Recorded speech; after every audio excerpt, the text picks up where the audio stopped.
materi pembelajaran kita untuk setelah UTS. Hari ini modul penerimaan, kemudian berikutnya modul aset tetap, modul persediaan, modul piutang, modul utang, dan modul akuntansi dan pelaporan. Nah, di sini di pertemuan ke-7 ada review materi. Rencananya kita nanti kuis saja, kita pakai buat kuis keseluruhan dari penerimaan sampai dengan akuntansi dan pelaporan. Nah, itu terkait materi. Kemudian mengingatkan terkait penugasan, tugas individu kayaknya udah selesai semua ya, udah ada 2. Nah, tugas kelompok yang sudah presentasi 4 kelompok, masih ada 6 kelompok lagi yang presentasi mulai minggu ini sampai dengan pertemuan ke-6 nanti. Kemudian ada satu lagi, ada makalah, tugas makalah, menyusun makalah. Ini topik presentasinya, judul-judulnya hari ini MPN generasi ketiga, kemudian seterusnya. Masih ada 6 tim lagi yang akan presentasi. Kemudian tadi makalahnya ada 4 topik. Silahkan dipilih yang paling menguasai atau data atau bahannya paling lengkap mana bisa dikerjakan, dipilih. Nah, untuk pengumpulan makalahnya nanti di akhir di pertemuan pas UTS pas kuis saja, pas kuis pertemuan terakhir ya, jadi ya pertemuan ke-7. Pas sebelum kuis kita dikumpulkan makalah timnya. Nah, ini ada sedikit panduan sistematika penyusunan makalah, bisa diikutin. Nah, untuk presentasi kelompok pembagiannya sudah dibagi. Jadi misalnya untuk hari ini penyajinya kelompok 5, pembahasnya kelompok 10. Begitu seterusnya, besok dibalik penyajinya kelompok 6, pembahasnya kelompok 1. Ya, itu kurang lebih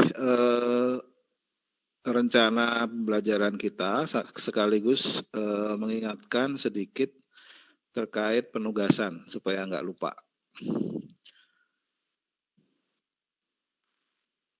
Nah, untuk pertemuan hari ini kita sudah siklus-siklus terkait pembayaran sudah kita pelajari di minggu sebelumnya. Untuk hari ini kita belajar siklus penerimaan. Nah, di sini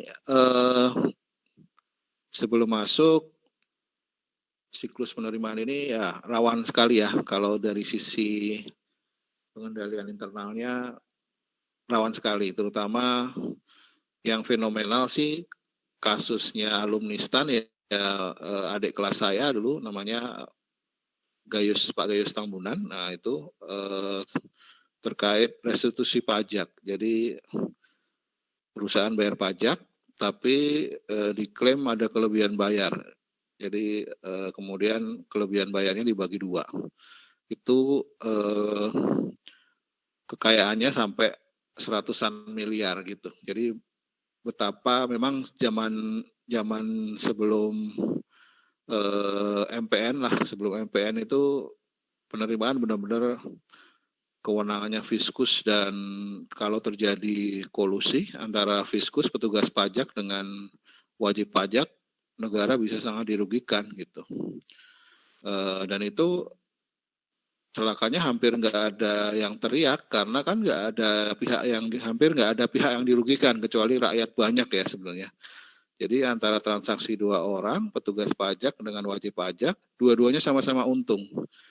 Petugas pajaknya dapat uang, suap, bribery, kemudian pembayar pajaknya juga dapat rate pajak yang lebih rendah. Hampir nggak ada pihak ketiga yang dirugikan kecuali negara atau rakyat ya. Gitu. Jadi di siklus penerimaan ini paling rawan. Jadi dengan adanya perbaikan sistem, SPA, kemudian modul penerimaan negara diharapkan tidak bisa mengurangi 100%, tapi memperkecil kemungkinan dan mempersulit gerak dari terjadinya kolusi lah, kurang lebih seperti itu. Nah, ini kita mulai pendahuluan dari dasar hukum. Ini seperti biasa paket Undang-Undang Keuangan Negara dan Undang-Undang Pengawasan Negara, kemudian PP 45, kemudian PMK-nya PMK 99 tahun 2006 yang dirubah dengan PMK 37 tahun 2007 tentang modul penerimaan negara. Nah, ini modul penerimaan negara mulai berlaku generasi pertama di 2007. Kemudian ada PMK 32 tahun 2014 tentang sistem penerimaan negara secara elektronik. Kemudian PMK 202 2018 tentang SPAN, sistem penerimaan negara secara elektronik, yang merupakan revisi kedua dari PMK 32. Kemudian ada dua Perdirjen Perben, Juklak, konfirmasi setoran penerimaan negara, dan Perdirjen PB tentang penatausahaan penerimaan negara pada SPAN.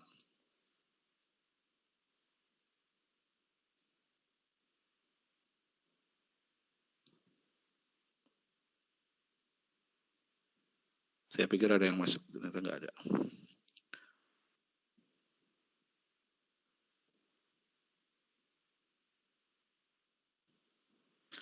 Kita lanjut. Kemudian definisi atau dasar hukumnya masih di Undang-Undang 17 tahun 2003. Definisi penerimaan negara adalah uang yang masuk ke kas negara. Jadi apapun orang mau setor ke kas negara, ada hubungannya dengan pendapatan atau enggak, boleh. Jadi orang nggak dibatasin kalau mau setor ke rekening kas negara. Tapi kalau dianggap sebagai pendapatan negara adalah hak pemerintah pusat yang diakui sebagai penambah nilai kekayaan bersih. Makanya APBN bukan anggaran penerimaan, tapi anggaran pendapatan dan belanja negara. Kemudian masih di Undang-Undang Keuangan Negara, pasal 8 huruf E, dalam rangka pelaksanaan kekuasaan atas pengelolaan fiskal, Menteri Keuangan mempunyai tugas melaksanakan pemungutan pendapatan negara yang telah ditetapkan dengan undang-undang. Kemudian di pasal 9 huruf D, Menteri Pimpinan Lembaga sebagai PA atau pengguna barang, kementerian lembaga yang dipimpinnya mempunyai tugas melaksanakan pemungutan penerimaan negara bukan pajak dan menyetorkannya ke kas negara. Jadi pemungutan pendapatan negara, Menteri Keuangan tugasnya, menteri teknis berwenang untuk melakukan pemungutan terkait PNBP, penerimaan bukan pajak. Berikutnya di Undang-Undang Perbendaharaan Negara, Undang-Undang Nomor 1 Tahun 2004, di pasal 7, Menteri Keuangan selaku BUN berwenang menetapkan sistem penerimaan dan pengeluaran kas negara, kemudian menunjuk bank dan atau lembaga keuangan lainnya dalam rangka pelaksanaan penerimaan dan pengeluaran anggaran negara. Jadi sistem penerimaannya SPAN, MPN, ini kewenangan Menteri Keuangan selaku BUN, kemudian penunjukan bank-bank persepsi, bank pos persepsi, atau lembaga lainnya juga kewenangan dari Menteri Keuangan selaku BUN. Kemudian PP-nya, Peraturan Pemerintah Nomor 45 Tahun 2013 tentang pelaksanaan APBN, ini pendapatan negara disetor ke kas negara melalui bank sentral dan bank umum dan badan lainnya.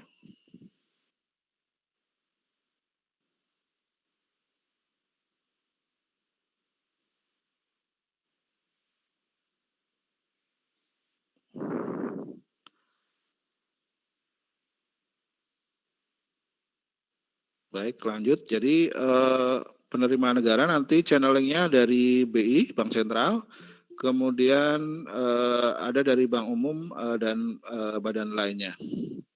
Bank Umum nanti Bank Persepsi, kemudian bisa POS, kemudian bisa lembaga-lembaga lainnya. Berikutnya Undang-Undang Nomor 1 Tahun 2004 tentang pelaksanaan anggaran pendapatan. Ini di pasal 16 diatur setiap kementerian lembaga yang memiliki sumber pendapatan wajib mengintensifkan perolehan pendapatan yang menjadi wewenang dan tanggung jawabnya. Jadi sebisa mungkin memaksimalkan penerimaan negara bukan pajaknya. Kemudian penerimaan harus disetor seluruhnya ke kas negara atau daerah pada waktunya yang selanjutnya diatur dalam peraturan pemerintah. Penerimaan kementerian negara atau lembaga satker perangkat daerah tidak boleh digunakan langsung untuk membiayai pengeluaran. Jadi penerimaan tadi tidak boleh dipakai langsung, harus masuk ke kas negara dulu, baru untuk pengeluarannya mungkin sebagian penggunaan PNBP-nya harus dianggarkan melalui APBN atau APBD, jadi tidak boleh langsung. Kecuali BLU misalnya, BLU rumah sakit, BLU STAN misalnya, boleh memakai PNBP-nya sebagian dengan persentase tertentu, saya kurang tahu, kurang pas, tapi boleh menggunakan PNBP-nya untuk belanja satker tersebut. Kemudian penerimaan berupa komisi, potongan ataupun bentuk lain sebagai akibat dari penjualan dan atau pengadaan barang jasa oleh negara, daerah, dan hak negara atau hak daerah. Nah ini pengaturan dalam Undang-Undang Perbendaharaan Negara. Kemudian kerangka teori manajemen pendapatan, ini teorinya dari Thunberg, merupakan komponen kunci pada rantai nilai sistem perbendaharaan. Manajemen pendapatan merupakan sebuah tugas yang penting bagi bendahara. Administrasi perpajakan, asesmen, dan pengendalian berada di bawah tanggung jawab otoritas administrasi perpajakan. Penerimaan kas dari pendapatan perpajakan di bawah pengelolaan bendahara, kemudian sebuah tugas kunci bendahara memastikan bahwa pendapatan dikonsolidasikan dalam treasury single account secepat mungkin.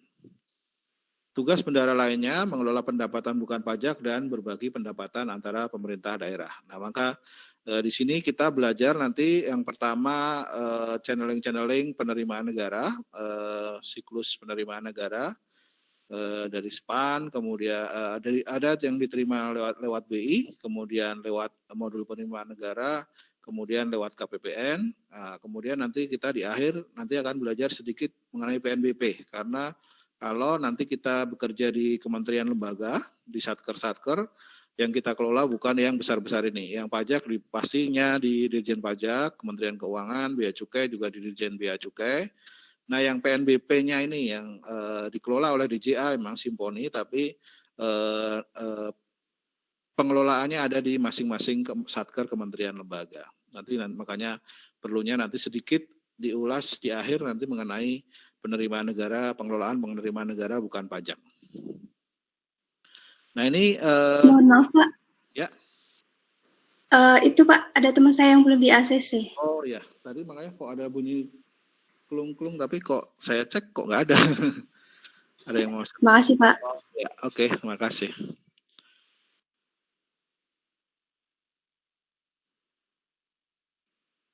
Ya, kita lanjut.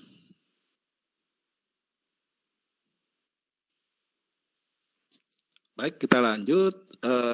Jadi pendapatan negara, proses bisnisnya pendapatan negara terdiri dari 3, pajak, PNBP, dan hibah. Pajak nanti yang ngelola Dirjen Pajak, PNBP DJA, hibah DJA dan KLKL, hibah ada di DJA dan DJPPR dan KLKL. Nah ini tadi lingkup transaksi penerimaan negara, channeling setoran dari wajib pajak, wajib bayar atau wajib setor ada 3 channelingnya. Yang pertama setor langsung, transfer langsung ke rekening BUN di Bank Indonesia. Itu yang pertama, nanti jenisnya apa aja kita bahas di belakang. Kemudian yang channeling yang kedua adalah penyetoran melalui modul penerimaan negara. MPN generasi 3, MPN Now, nanti Now kepanjangannya ada. Kayaknya ada yang masuk lagi, coba.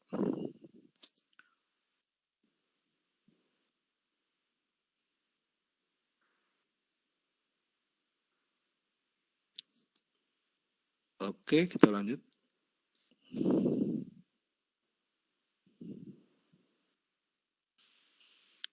Nah, channeling melalui MPN ini ada tadi di penerimaan pajak melalui aplikasi SSE pajak, kemudian ada yang melalui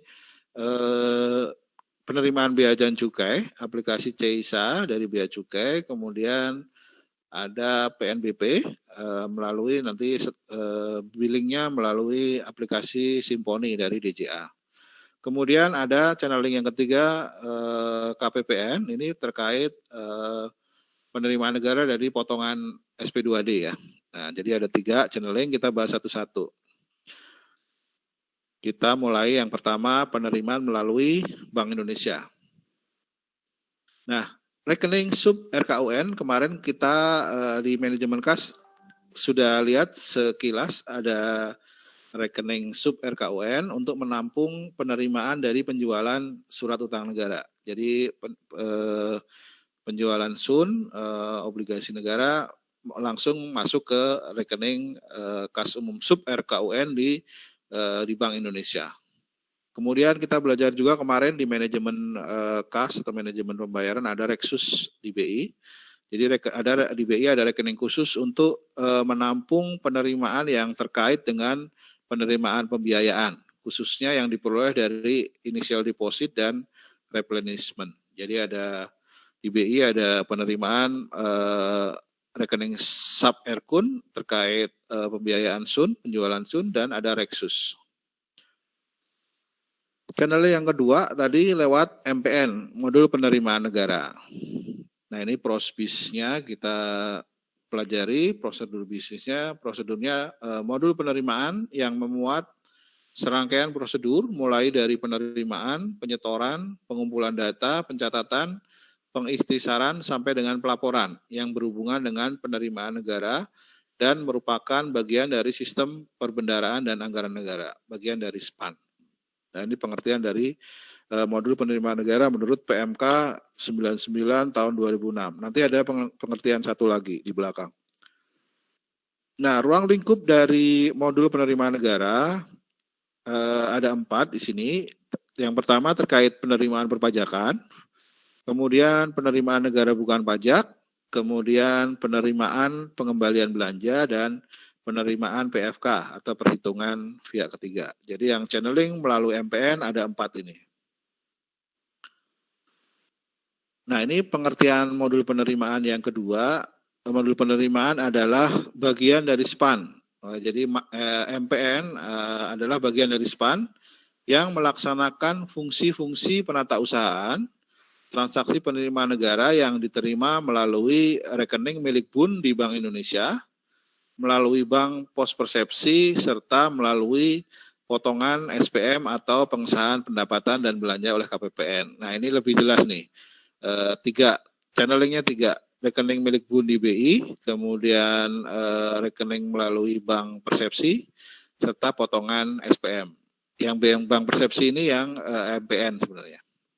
Nah ini definisi dari PMK 154 tentang piloting SPAN.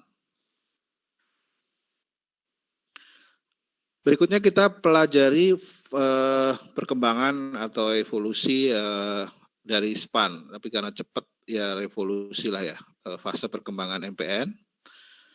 Bukan SPAN maksud saya MPN, modul penerimaan negara. Jadi dimulai dicetuskan SPAN 2004, ada MPN-nya, MPN generasi pertama mulai 2007. Ini masih manual-manual, nanti kita pelajari perubahan-perubahannya.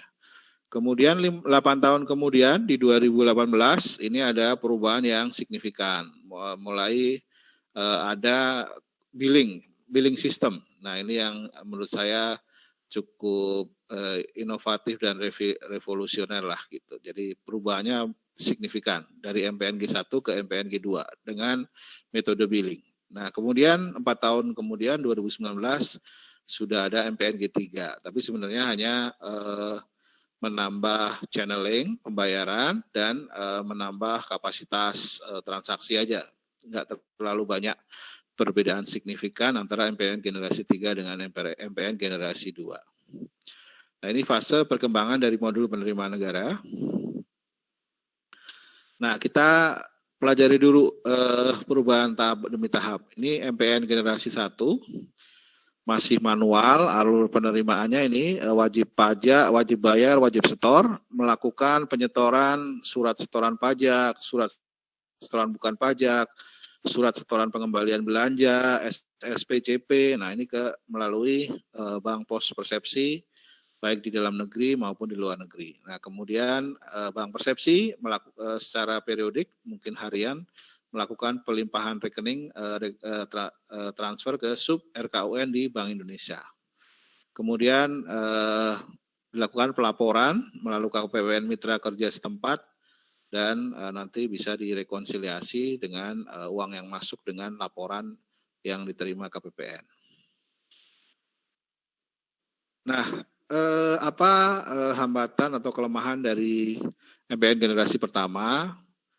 Yang pertama intinya adalah kendalanya adalah dominasi atau intervensi manusia. Jadi masih banyak pengaruh dari manusia, baik dari sisi penyetor maupun petugas di bank, persepsi tellernya.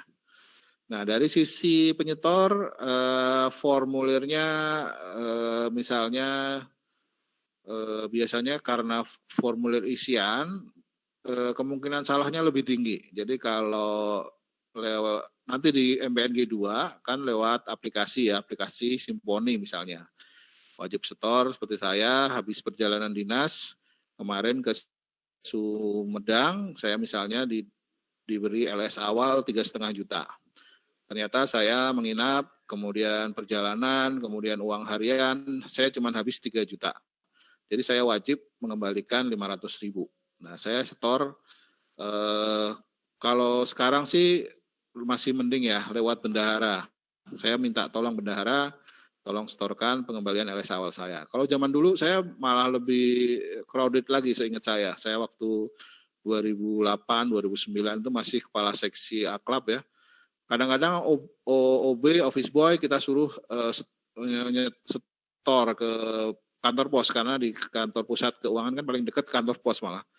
Jadi mereka kita suruh, kadang-kadang yang nggak ngerti adalah kode akun, misalnya mau pengembalian belanja Perjadin 524119 misalnya. Karena nyuruh orang kadang-kadang salah isi 524112 misalnya. Salah akun. Kemudian kode satker, namanya OB disuruh nggak ngerti kode satker, ngertinya di JPK aja. Terus petugas banknya di JPK kode satkernya berapa nggak ngerti, dia asal aja. Yang penting masuk. Memang asal di input setor pasti masuk RKUN. Nah, tapi nanti pas di audit lari kemana-mana uangnya, uang setorannya itu nggak sesuai dengan peruntukan yang pengembalian belanjanya gitu. Nah, itu dari sisi penyetor, karena nggak aplikasi, jadi isi-isian kemungkinan salahnya besar. Kemudian dari sisi bank persepsinya, teller sama. Teller kan nggak ngerti akun-akun pemerintah. Kesalahan kode akun sangat mungkin tinggi kalau dia pas nginput di aplikasi MPNG 1-nya. Kemudian kesalahan identitas penyetor, yaitu tadi kode satker di JPK berapa misalnya. Orang teller bank mana tahu gitu kode-kode satker. Akhirnya banyak yang salah, baik kode akun maupun kode satkernya misalnya. Nah, ini karena manual, ini yang terjadi di MPN generasi 1. Nah, evaluasi dari MPN generasi 1, yang pertama kualitas data masih minus, rendah, banyak reversal, banyak salah rekening, banyak balik mental lah istilahnya. Kita mau transfer tapi mental karena salah kode akun atau kode rekening salah.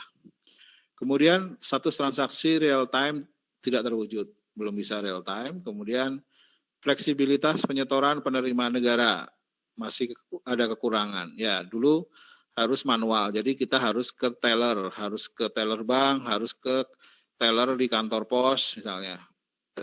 Jadi ada jam kerjanya. Masuk mereka buka jam 8:30, tutup jam 3. Di luar jam itu nggak bisa diterima. Jadi dan kita harus pergi khusus cuman menyetor misalnya sisa lebih belanja tadi, sisa LS awal harus nyetor ke kantor bank gitu, harus keluar kantor gitu. Nggak fleksibel.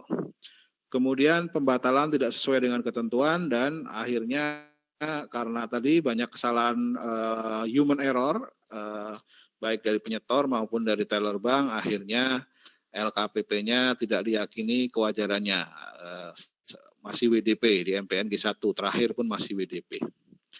Itu evaluasi dari MPN G1. Meskipun secara revolusioner sudah jauh lebih bagus, lebih daripada sebelum ada MPN G1, ini sudah evolusi, sebuah inovasi yang sangat bagus. Jadi semua bisa terkontrol, tidak main tadi ditetapkan fiskus dengan petugas pajak sendiri-sendiri masing-masing, nggak ketahuan kejelasannya gitu. Nah, masuklah kita ke MPN G2. Ini cukup signifikan perubahannya. Yang tadinya manual menjadi sistem billing. Nah, MPN G2 adalah sistem penerimaan negara menggunakan surat setoran secara elektronik. Jadi menggunakan billing. Jadi billernya ada terkait pajak, ada biller DJP, kemudian terkait bea dan cukai di biller DJBC, kemudian terkait penerimaan negara bukan pajak atau PNBP, billernya ada di Dirjen Anggaran melalui aplikasi Simponi. Nah, kemudian masuk ke MPN, kemudian di switching, kemudian kode-kode billing tadi masuk ke masing-masing bank channelingnya. Bisa lewat teller bank, kemudian bisa lewat e-banking, dan bisa lewat non-banking juga bisa, pos misalnya. Nah, itu proses bisnis dari MPN G2. Intinya mirip seperti kita beli tiket pesawat, tiket kereta, kita isi-isi dulu, baru kita dapat kode billing, baru kode billing itu kita bawa ke, misalnya kalau mau keluar, kita ke ATM, bayar di ATM, atau pakai e-banking dari rumah bisa, lewat internet banking juga bisa. Ya, itu kurang lebih perubahannya di MPN G2. Nah, konfigurasi dari MPN G2, yang pertama adalah adanya sistem billing. Sistem billing merupakan sistem yang memfasilitasi penerbitan kode billing dalam rangka pembayaran atau penyetoran penerimaan negara secara elektronik. Sistem billing menghasilkan data tagihan atau billing dengan kode billing, yaitu kode identifikasi yang diterbitkan oleh sistem billing atas suatu jenis pembayaran atau setoran yang akan dilakukan wajib pajak, wajib bayar, atau wajib setor. Nah, sistem billing dikelola oleh biller, untuk itu eselon 1 di Kementerian Keuangan, terdiri dari DJA, DJP, dan DJBC. Nah, berikutnya ada sistem switching. Nah, sistem settlement adalah sistem penerimaan negara yang dikelola oleh Dirjen Perben yang memfasilitasi penyelesaian proses pembayaran dan pemberian NTPN. Kemudian berdasarkan kode billing, sistem settlement memberikan konfirmasi atas permintaan pembayaran yang disampaikan oleh Bank Persepsi. Setelah memberikan konfirmasi data pembayaran, sistem settlement menerbitkan NTPN. Selain ke sistem bank, NTPN juga dikirim ke sistem billing secara real time. Penyampaian NTPN dimaksud merupakan notifikasi atas diterimanya pembayaran di rekening kas negara. Jadi setelah kita bayar, kode billingnya kita bayar ke lewat ATM atau internet banking atau lewat teller juga boleh. Kemudian nanti sistem settlement akan mengirim NTPN ke bank. Setelah itu baru bank bisa mencetak bukti penerimaan negara ke kita. Sistem switching mempunyai fungsi menyiapkan interface ke arah sistem settlement dan dari arah bank pos persepsi, serta menyiapkan link. Nah, itu sistem switching. Nah, terakhir adalah sistem collecting agent. Nah, ini Bank Persepsi ada 82 ditambah pos. Nah, sistem collecting agent adalah sistem pada bank atau pos persepsi yang melayani pembayaran penerimaan negara. Dalam penatausahaan penerimaan negara, lembaga tersebut disebut dengan istilah bank atau pos persepsi. Sistem collecting agent mempunyai fungsi menyiapkan interface ke arah sistem settlement, memungkinkan berjalannya proses transaksi penerimaan negara dengan mengenerate notifikasi transaksi bank atau NTB, nomor transaksi bank, mengkredit ke rekening kas negara, dan mencetak atau menyediakan fasilitas bukti penerimaan negara dan pelaporan ke otoritas settlement Kementerian Keuangan. Jadi si collecting agent, bank persepsi tadi 82 plus pos, dia mengenerate notifikasi transaksi sudah dibayar, kemudian mengkredit rekening kas negara, bertambah rekening kas negara karena ada setoran, kemudian mencetak atau menyediakan pencetakan BPN, bukti penerimaan negara, dan melakukan pelaporan ke Dirjen Berben, Otoritas Settlement Kementerian Keuangan. Nah, proses bisnisnya seperti apa? Ini seperti yang sudah kita pelajari sebelum UTS manajemen kas atau manajemen pembayaran. Jadi, step pertama wajib pajak, wajib bayar, wajib setor. Gampangnya saya aja lah. Saya kemarin tadi ada kelebihan bayar LS awal Perjadin 500.000. Nah, saya pertama kalau saya sih lewat bendahara ya. Tapi misalnya saya nggak lewat bendahara, saya lakukan sendiri. Saya registrasi ke biller DJA, aplikasi Simponi. Saya daftar ke aplikasi Simponi, kemudian saya dapat username dan password. Kemudian saya create billing, isi formulir, saya mau mengembalikan SSPB, surat setoran pengembalian belanja 500.000 atas kelebihan perjalanan dinas saya. Kemudian dari aplikasi Simponi akan keluar kode billing. 15 digit kode billing, saya bawa ke internet banking ya. Saya buka laptop, saya setor lewat internet banking dengan mendebet rekening Bank Mandiri saya misalnya. Saya setor, kemudian di Bank Persepsi akan proses inquiry atau pembayaran atau payment. Kemudian dia masuk ke aplikasi MPN, kemudian MPN di DJPB akan mengenerate nomor transaksi penerimaan negara atau NTPN. Begitu clear NTPN tergenerate NTPN, bank kemudian menyampaikan bukti penerimaan negara ke wajib setor saya. Nah, setiap akhir hari setoran banyak, setoran penerimaan negara tadi dilakukan pelimpahan ke rekening Erkun di Bank Indonesia. Nah, kemudian dilakukanlah rekonsiliasi rekonkas antara MPN dengan berapa yang diterima di Erkun, sub Erkun di Bank Indonesia. Kurang lebih proses bisnisnya seperti ini. Nah, apa saja penyempurnaan dari sistem MPN generasi pertama ke generasi kedua? Yang generasi pertama menggunakan manual billing system. Nah, masih manual kalau harus lewat teller tadi, kemudian baru di-input sama teller. Nah, kalau MPN G2 menggunakan electronic billing system, kita sendiri wajib setor bisa melakukan input di aplikasi tadi, Simponi misalnya. Kemudian layanan over the counter, jadi kita harus setor ke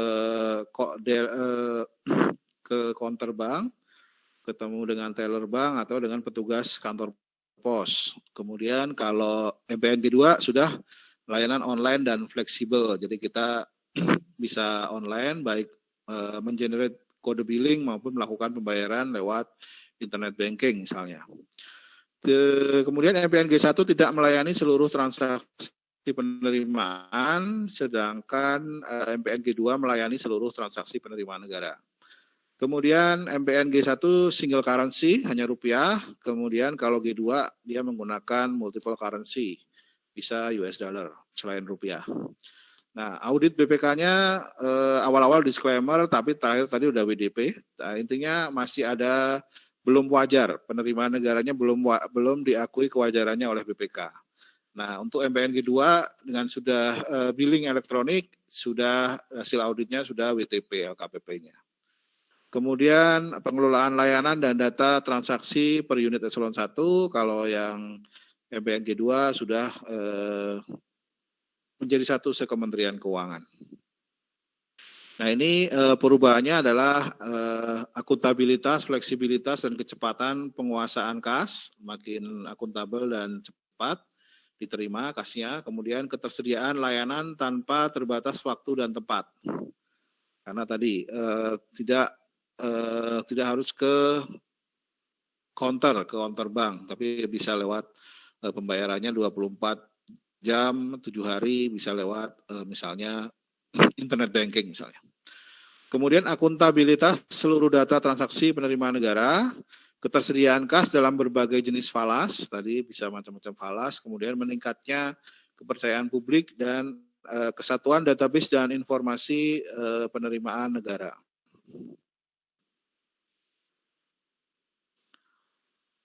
Nah, manfaat inovasi dari billing elektronik di MPN G2 bagi wajib pajak, wajib setor, wajib bayar atau pembayar, layanan online dan fleksibel dimanapun dan kapanpun. Kita makin nyaman, makin bayar, makin enak.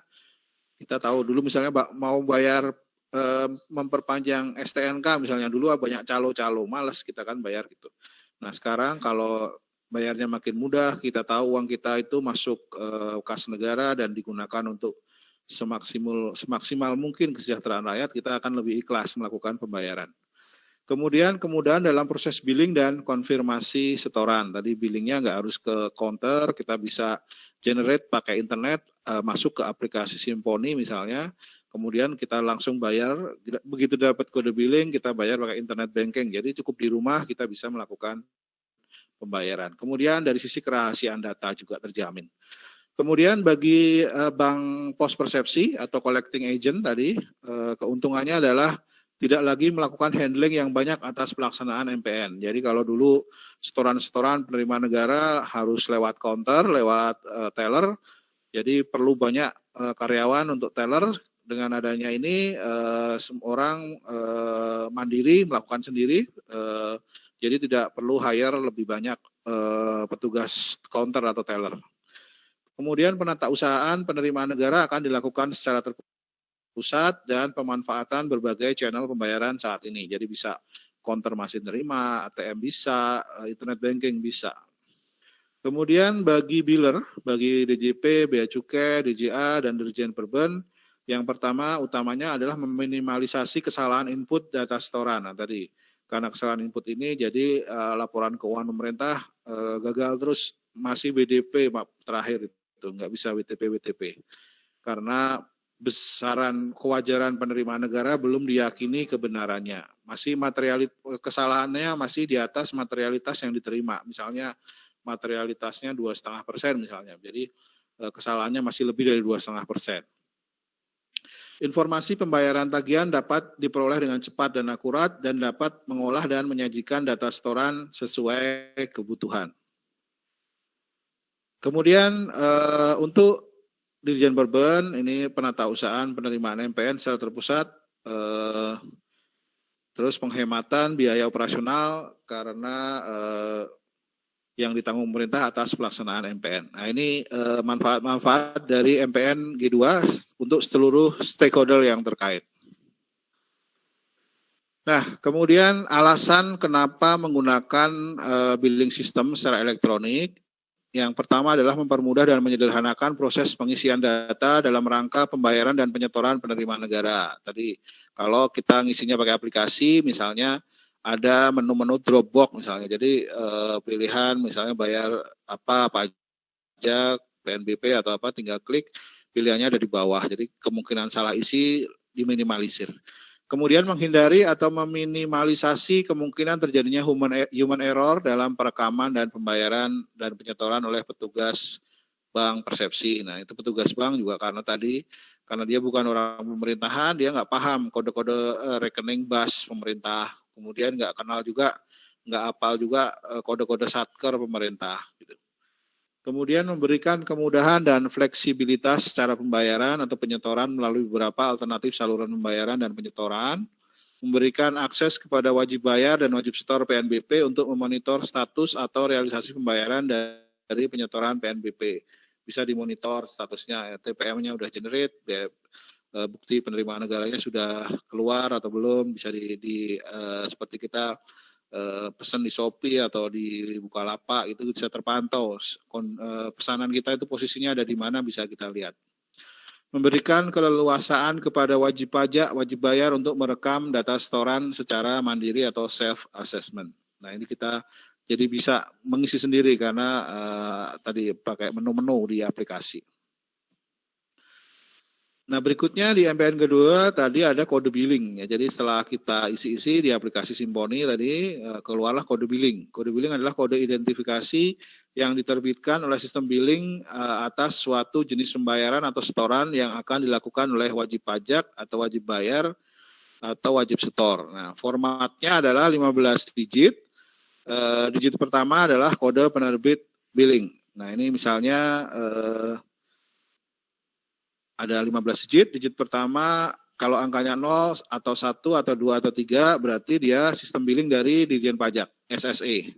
Kemudian kalau angkanya 4, 5, 6 berarti sistem billing dari Ditjen Bea Cukai. CESA atau CESA ya. Kemudian angka awalnya 789 berarti sistem billingnya dari Simponi DJA. Nah, dari sistem billing sendiri ada elemen-elemennya, ada kode billing, ada NPWP, nama wajib pajak, alamat wajib pajak, akun, kode jenis setoran, masa pajak, nomor SK, NOP, dan kode mata uang. Nah, ini elemen-elemen dari data yang kita isi di kode billing.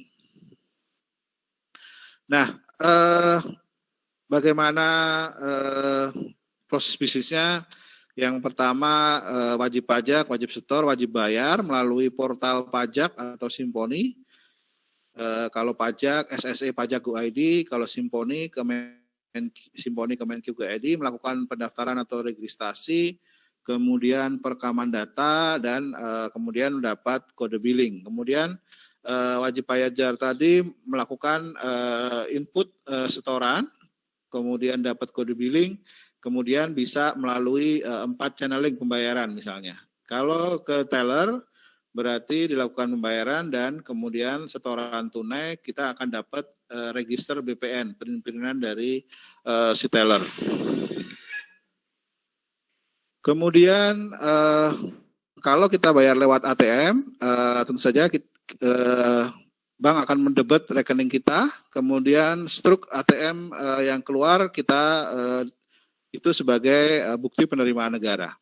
Kemudian kalau lewat e-banking, bank akan mendebet rekening kita dan konfirmasi dari internet banking tadi berlaku sebagai bukti penerimaan negara.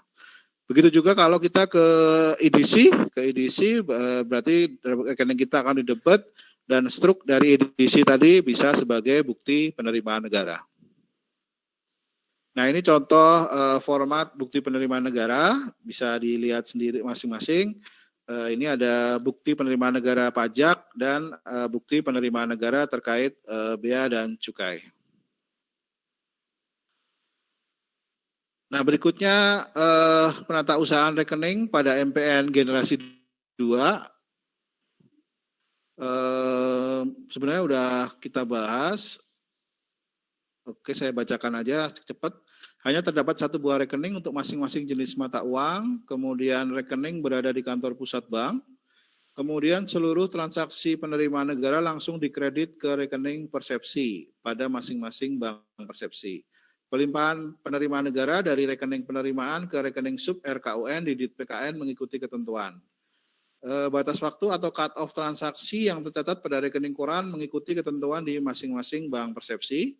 Kemudian kantor cabang bank persepsi sebagai payment channel melalui kantor pusat atau cabang yang ditunjuk untuk mengakses ke sistem settlement. Kemudian bank persepsi menyediakan media untuk billingnya.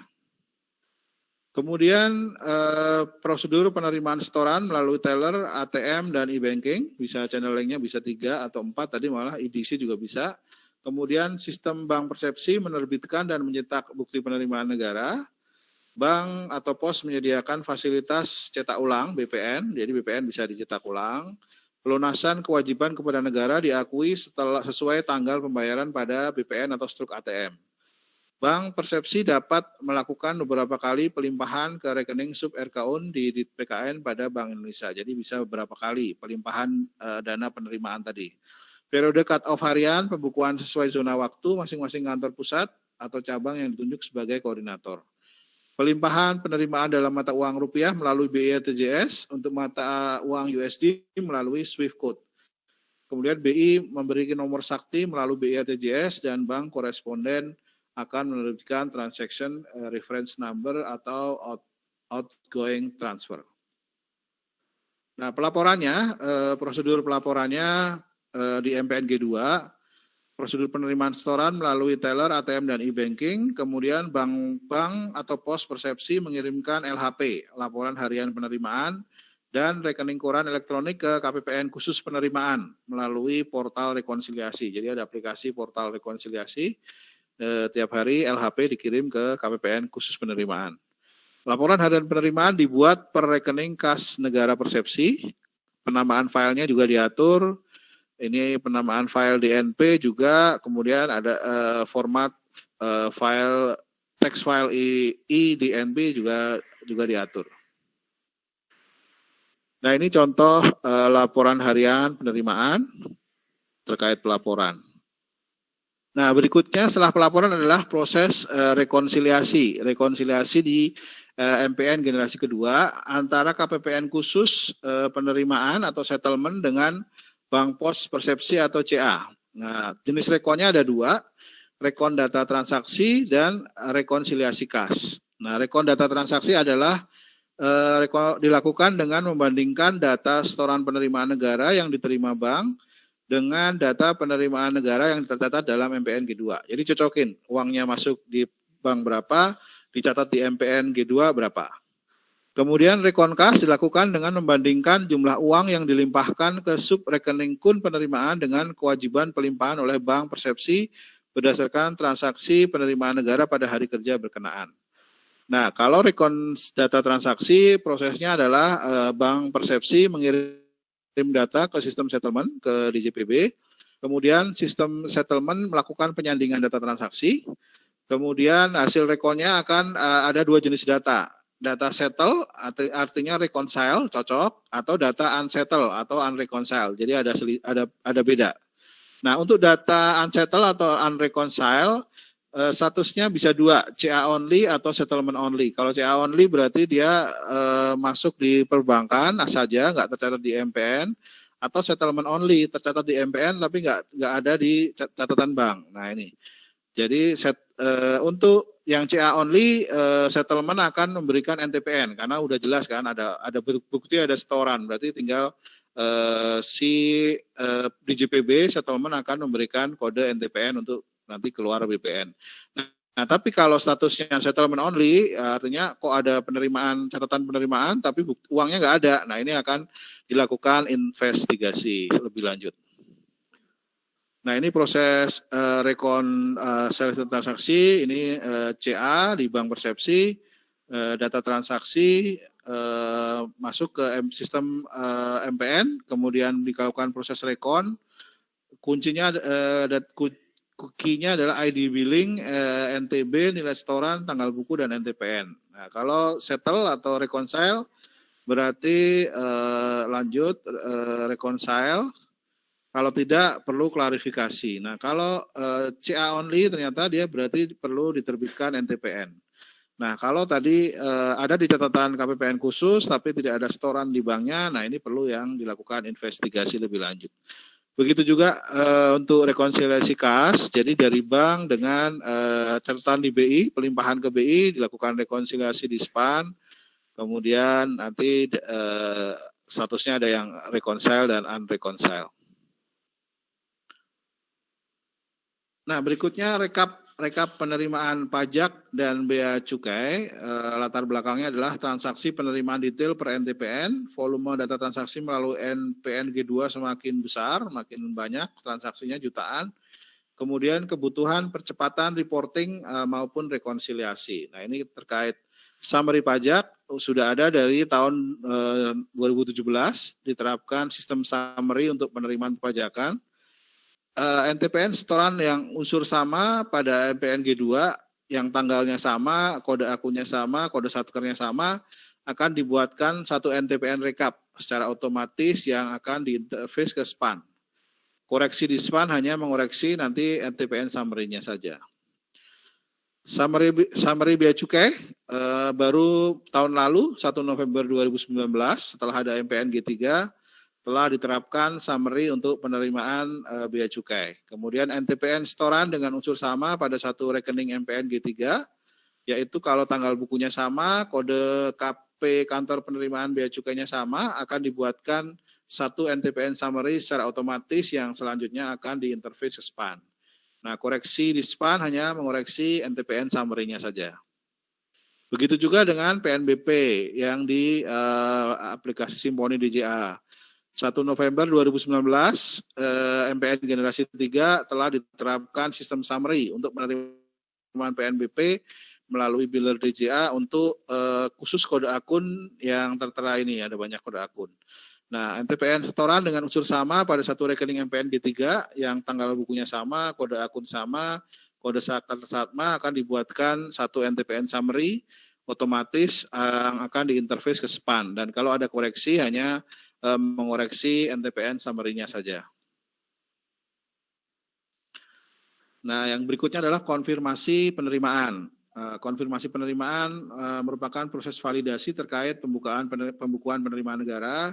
Satker mengajukan proses konfirmasi penerimaan di KPPN dengan cara menyampaikan ADK konfirmasi. Jadi kalau Satker merasa sudah bayar tapi kok belum ada catatannya, ya dia mengajukan konfirmasi penerimaan di KPPN. Nah, KPPN menerbitkan nota konfirmasi atas proses konfirmasi penerimaan negara yang ditandatangani petugas konfirmasi. Nah, ini salurannya bisa konfirmasi SPAN, konfirmasi dashboard MPN G2, atau konfirmasi melalui online monitoring SPAN. Nah, kalau ada koreksi penerimaan atau koreksi data, proses memperbaiki data transaksi tanpa mengubah data awal dan hasil koreksi membentuk histori. Nah, koreksi data transaksi penerimaan dilakukan oleh KPPN atau Direktorat PKN. Koreksi dilakukan terkait data yang ada pada segmen basnya atau segmen coanya saja tanpa mengubah nilai penerimaan. Jadi yang dirubah coanya saja. KPPN hanya dapat melakukan koreksi penerimaan yang menjadi penerimaan Satker di wilayah KPPN berkenaan. Jadi hanya Satker di wilayah kerjanya saja. Koreksi dilakukan berdasarkan surat permohonan perbaikan transaksi penerimaan negara. Jadi ada surat permohonan dulu, kemudian koreksi menggunakan ADK koreksi, kemudian nota perbaikan transaksi disampaikan kepada pihak Satker yang mengajukan koreksi. Khusus koreksi penerimaan pajak, setelah summary diperlukan NTPN untuk mendapatkan nomor NTPN rekap. Nah, ini ada aturan koreksi penerimaan, koreksi transaksi penerimaan menggunakan tanggal buku pada periode tahun yang sama, koreksi transaksi penerimaan bulan berjalan menggunakan tanggal buku sesuai dengan tanggal transaksi penerimaan, penerimaan sampai dengan bulan lalu yang proses koreksinya dilakukan sampai dengan tanggal 13 bulan berjalan menggunakan tanggal buku hari kerja terakhir bulan sebelumnya, serta dibukukan sebagai koreksi pada bulan sebelumnya. Dan penerimaan sampai dengan bulan lalu yang proses koreksinya dilakukan setelah tanggal 13 bulan berjalan, maka menggunakan tanggal buku hari kerja sesuai tanggal pelaksanaan koreksi penerimaan. Ini aturan main dari koreksi penerimaan. Kita lihat contohnya, misalnya ada koreksi penerimaan, periode penerimaannya di Januari, koreksinya di Januari, jadi tanggal buku koreksinya sesuai tanggal transaksi. Kemudian kalau periode penerimaannya Januari, ketahuan koreksinya di 1 sampai dengan 13 Februari, tanggal pembukuan koreksinya berarti hari kerja terakhir bulan Januari, bisa 31 atau 30 Januari. Kemudian kalau periode penerimaan Januari dikoreksinya di akhir Februari, 14 sampai 29 Februari, tanggal buku koreksinya saat dilakukan koreksi. Begitu seterusnya bisa dibaca contoh-contohnya.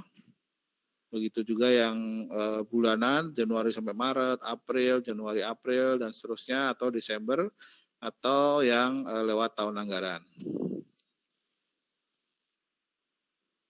Nah, kita masuk ke MPN G3.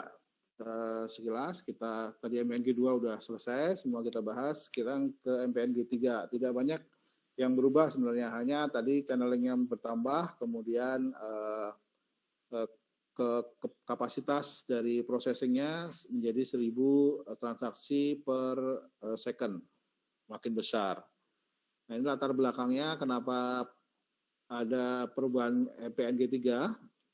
Yang pertama, memberikan jaminan keyakinan kepada stakeholder bahwa sistem MPN dapat diandalkan dalam pengelolaan penerimaan negara. Kemudian meningkatkan keandalan sistem baik software maupun hardware dalam melayani transaksi penerimaan negara yang andal, relevan, dan akurat, dan semakin besar di masa datang. Kemudian memperluas jangkauan layanan bagi WP, wajib bayar, wajib setor dalam melakukan penyetoran penerimaan agar lebih mudah dan praktis dengan mengikuti perkembangan dunia digital. Jadi semakin praktis, sekarang bisa melalui channel misalnya Bukalapak, Finet, kemudian bisa juga lewat Tokopedia. Jadi semua bisa dilakukan dalam genggaman melalui layar handphone kita masing-masing. Nah, ini tren transaksi modul penerimaan negara dari 2014 0,4, kemudian 9,3 juta, meningkat terus 54, 86, paling tinggi di 2018, transaksinya adalah selama setahun 95 juta transaksi. Kemudian sedikit menurun di 2019 menjadi 78,3 juta transaksi. Nah,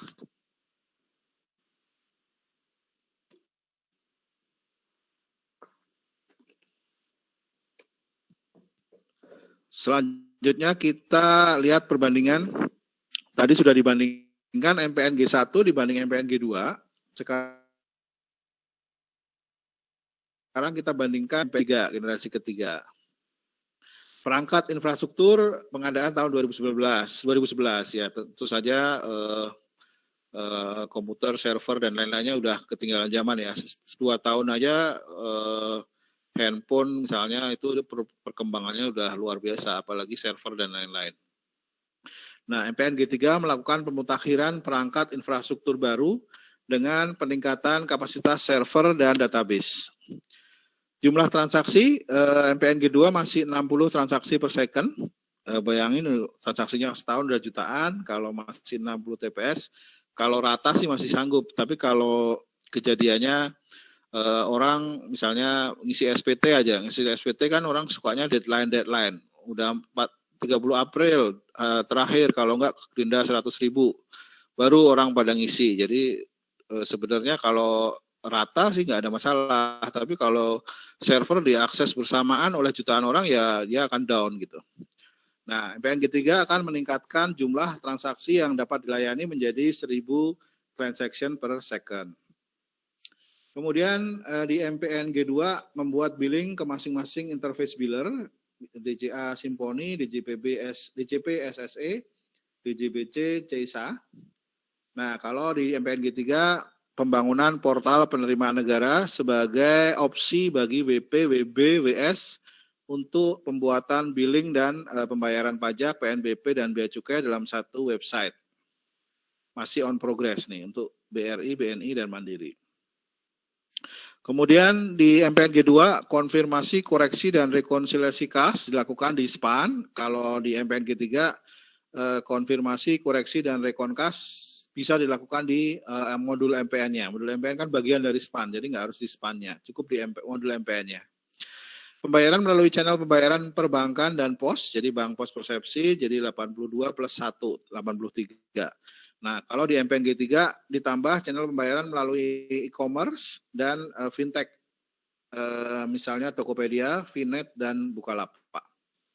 Kemudian messaging web service-nya sama, cuman ISO-nya menjadi ISO N. Yang lain sih sama. Nah, ini bedanya MPNG 2 dan MPNG 3. Nanti kelompok 5 akan bahas lebih detail, Mas Aziz Wijaya, Mbak Syafira, Mbak Ayu Permata Solehah akan bahas setelah ini. Nah, ini kurang lebih hampir sama lah billernya sama, kemudian collecting agentnya sama tapi bertambah, kemudian kanal bayarnya juga bertambah aja. Jadi lebih memudahkan dan kapasitas transaksi menjadi 1.000 transaksi per second. Nah, kemudian terkait portal rekonsiliasi MPNG 3, ada upgrade portal rekonsiliasi dari generasi 2 menjadi generasi 3, sudah dilaksanakan di minggu ketiga November 2019 tahun lalu. Kemudian perubahan format laporan rekening koran.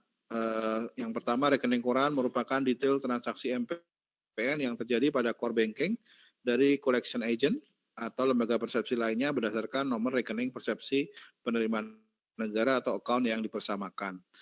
Kemudian file rekening koran harian dikirim oleh collecting agent sesuai dengan cut-off core dari bank atau collection agent melalui portal Rekon MPNG 3. Rekening koran elektronik dilaporkan berdasarkan cut-off bank sehingga dalam satu file rekening koran bisa memuat lebih dari satu tanggal buku.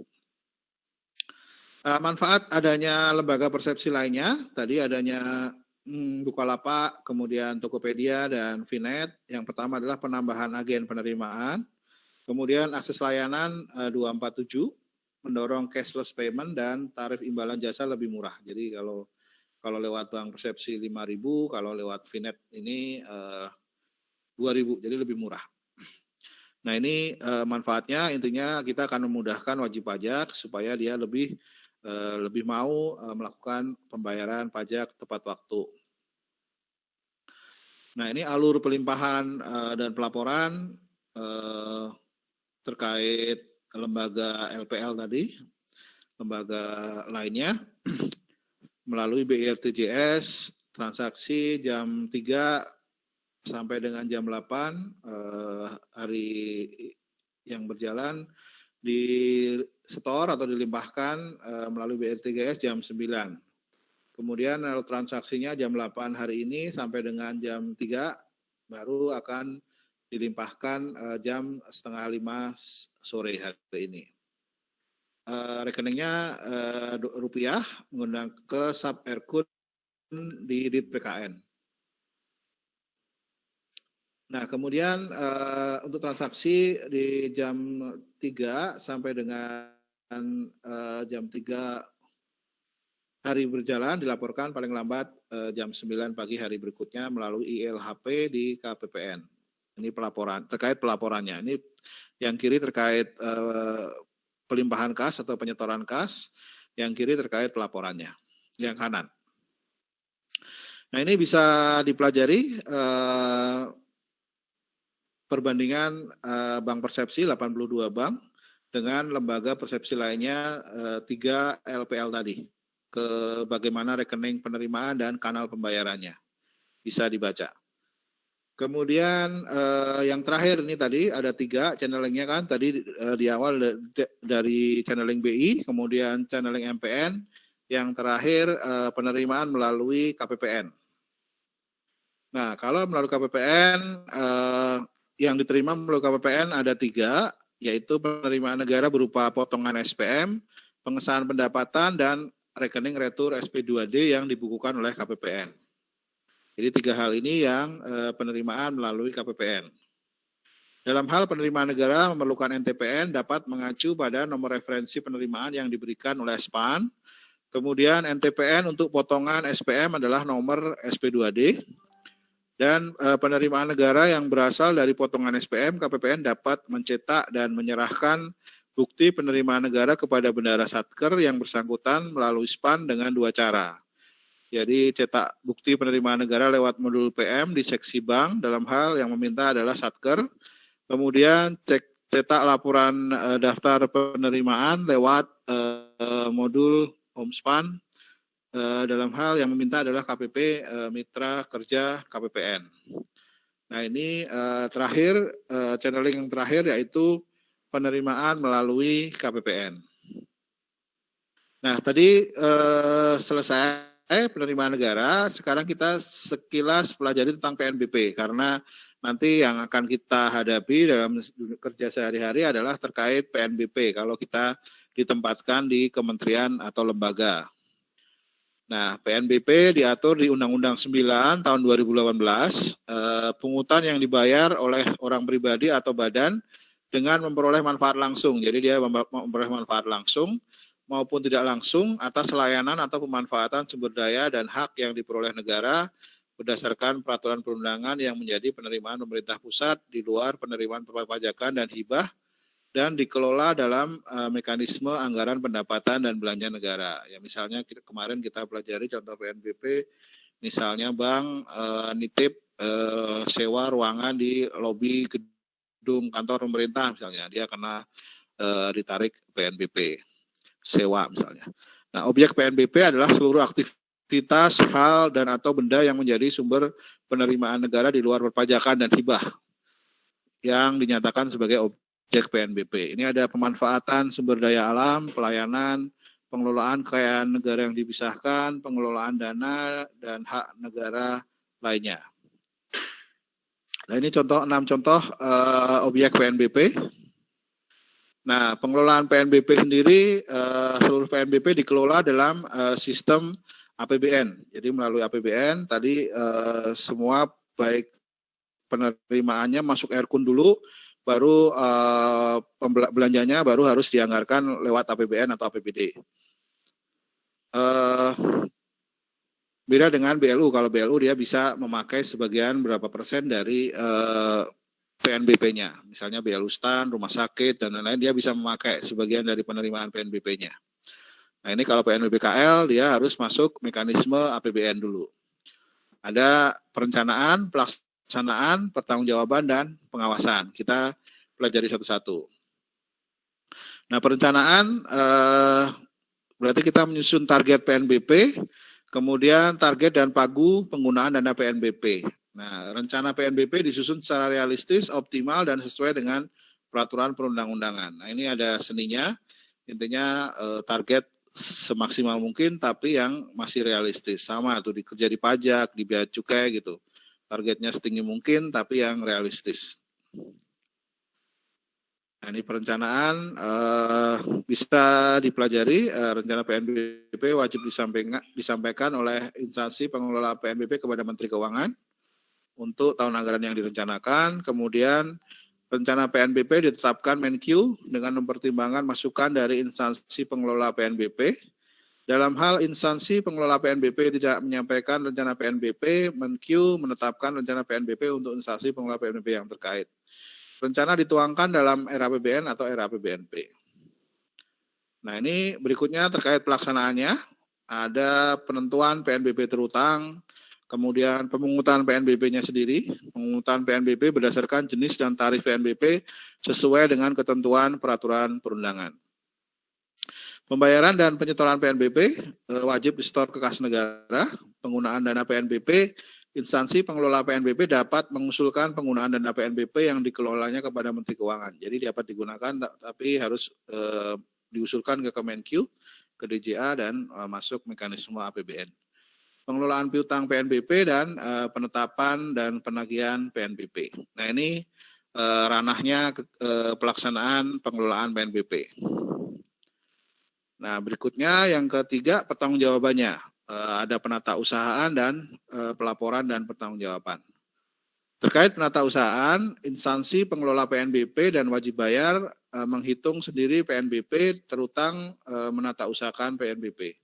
Kemudian dokumen yang menjadi dasar penatausahaan PNBP wajib disimpan selama 10 tahun. Jadi dokumen PNBP, penerimaan PNBP daluarsanya 10 tahun. Kemudian terkait pelaporan, dalam rangka pertanggungjawaban PNBP, wajib bayar yang menghitung sendiri PNBP terutang wajib menyampaikan laporan realisasi PNBP dan laporan PNBP terutang kepada instansi pengelola PNBP. Kemudian laporan realisasi PNBP dan laporan PNBP terutang paling sedikit memuat jenis, periode, dan jumlah. Jadi jenisnya, periodenya, dan jumlahnya. Instansi pengelola PNBP wajib menyampaikan laporan realisasi penerimaan dan penggunaan dana PNBP.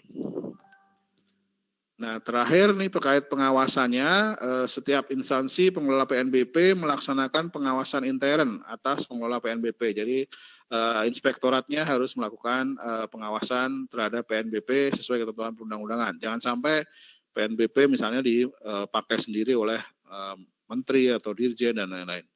Pengawasan intern atas pengelolaan PNBP ditakutkan oleh aparat pengawas intern pemerintah yang sebenarnya dilakukan oleh aparat pengawas APIP bertanggung jawab langsung kepada menteri. Jadi pengawasan internal atas PNBP dilakukan oleh APIP atau Ijen dan ya bertanggung jawab langsung kepada menteri atau pimpinan lembaga. Untuk meningkatkan kualitas perencanaan, pelaksanaan dan pertanggungjawaban PNBP, Menteri Keuangan melakukan pengawasan terhadap instansi pengelola PNBP. Pengawasan dapat dilakukan dalam bentuk verifikasi, penilaian, dan atau evaluasi atas penerimaan negara bukan pajak. Ya, ini selesai, pas. Masih ada kira-kira 10 menit kalau mau ada yang ditanyakan, tanya jawab, atau ada yang mau didiskusikan. Izin bertanya ya Pak. Kan? Yang tadi, yang penjelasan Bapak tadi saya masih bingung yang antara perbedaan CA only sama settlement only Pak. Terus yang tentang rekonsiliasi itu, kalau misalnya dia settle tapi unreconcile, kenapa dia jadi settlement ya Pak? Ya, oke, saya buka dulu ya, Mas Rizky ya. Oke. Iya Pak.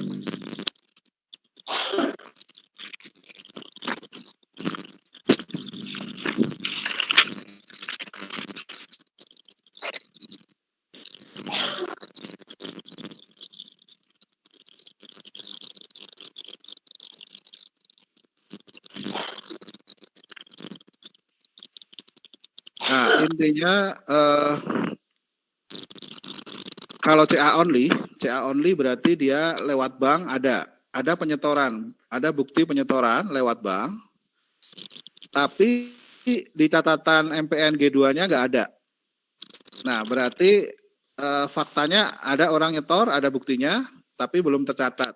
Jadi dia bikinkan NTPN, sama MPN G2 dibikinkan NTPN, jadilah dia pembayaran yang sah, keluarlah BPN. Jadi jadinya reconcile setelah itu. Beda dengan setorannya nggak ada penerimaan lewat bank persepsi nggak ada. Tapi di MPN G2 kok ada catatan itu, ada penerimaan apa misalnya, tapi nggak ada setorannya. Nah itu perlu ditelusuri. Apakah misalnya bisa kan saya orang biasa, tiba-tiba saya nyetor ke RKUN gitu, nggak ada hubungan apa-apa. Saya pengen nyumbang ke negara misalnya. Saya pengen nyumbang ke negara, tiba-tiba saya store ke RKUN. Nah, makan masuk di catatannya MPN gitu. Tapi yang di CA-nya, di banknya nggak jelas penyetornya ini gitu. Nah, kalau seperti itu yang terjadi adalah dia harus ditelusuri dari mana ini ada setoran, ada catatan setoran ini, karena dari sistem bank dia tidak tercatat gitu. Kurang lebih seperti itu, Mas Rizky. Berarti yang ketika tadi itu dia langsung nyetor, bukan merupakan penerimaan negara, statusnya yang settle tapi unreconcile gitu ya Pak? Settle itu reconcile berarti.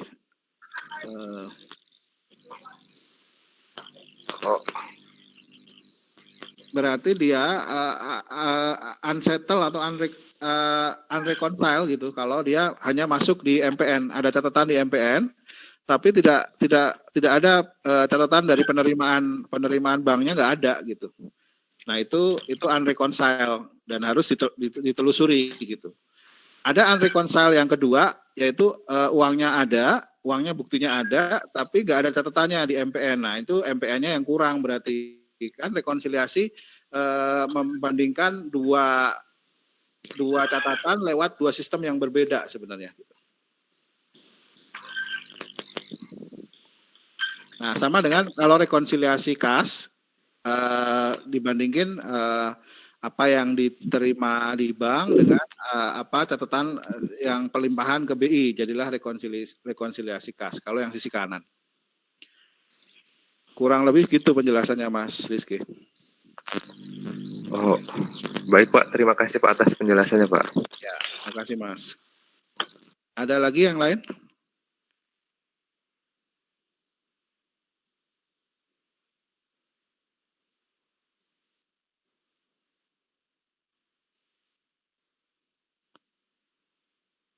Silakan.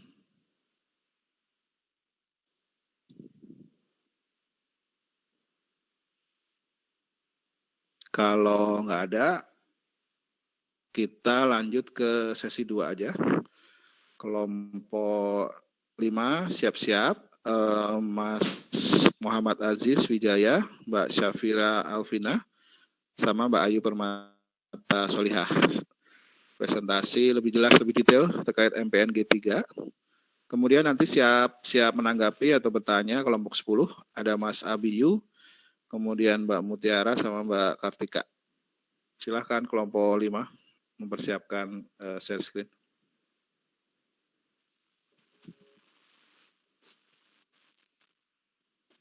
Tes. Suara saya kedengaran apa enggak ya Pak? Dengaran Mas Aziz, ya. Bagus. Oh ya. Sudah menunggu. Ya, oke, muncul. Assalamualaikum warahmatullahi wabarakatuh. Kami dari kelompok 5, di sini kami ingin membahas sistem informasi akuntansi pemerintah modul penerimaan. Meliputi yang pertama dasar hukum, yang kedua proses bisnis, terus yang ketiga ada input, proses, dan outputnya, terus ada gambaran sistem aplikasinya, terus ada keterkaitan dengan sistem lain, dan yang terakhir ada risiko dan pengendalian. Yang pertama langsung saja akan dijelaskan oleh Syafira.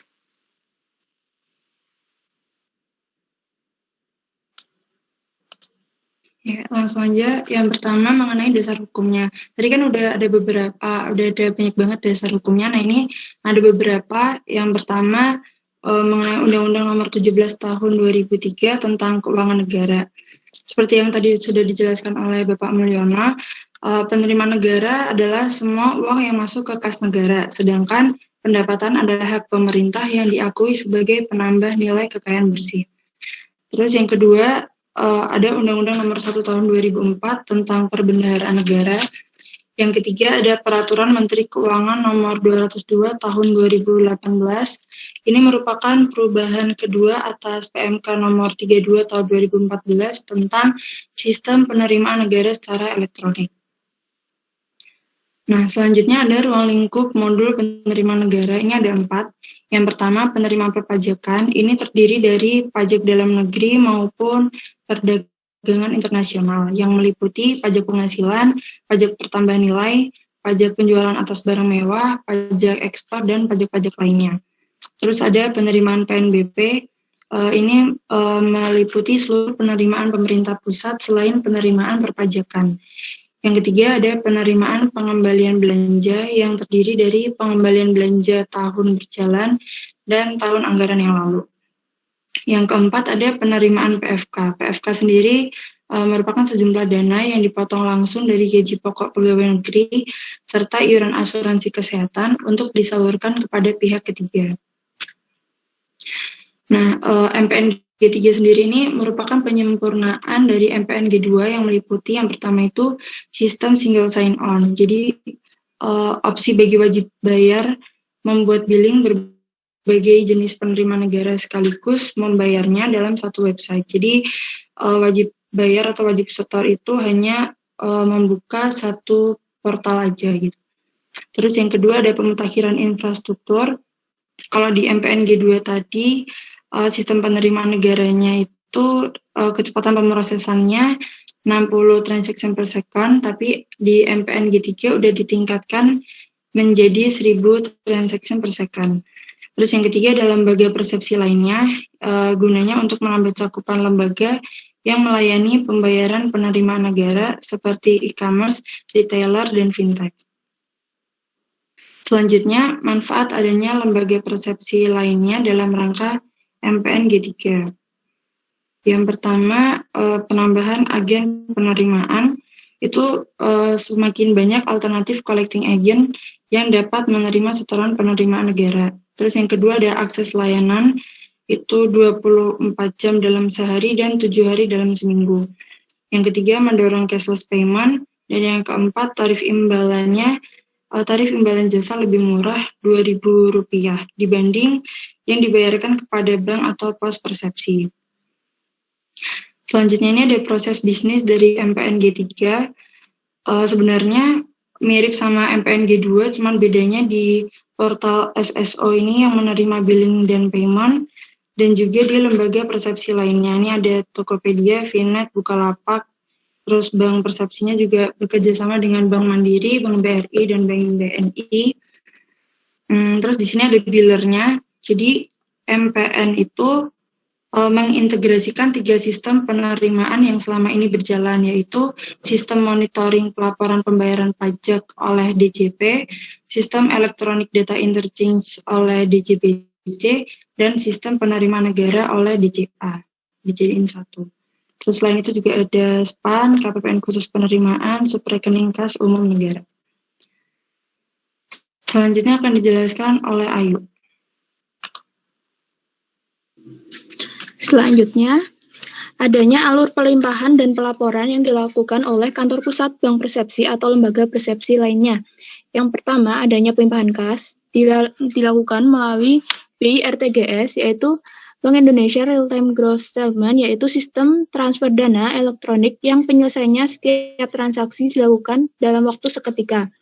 Dilakukan 2 kali, dilakukan 2 syarat. Yang pertama, apabila transaksi pukul 3 waktu setempat atau H-1 dari pembayaran dan sampai dengan jam 8 waktu setempat atau tepat pada hari pembayaran, maka dilimpahkan kepada Bank Indonesia pada jam 9 WIB. Lalu syarat yang kedua, apabila jam 8 waktu setempat atau H-1 pembayaran sampai dengan pukul 15 waktu setempat, dilimpahkan paling lambat jam 16.30 ke Bank Indonesia.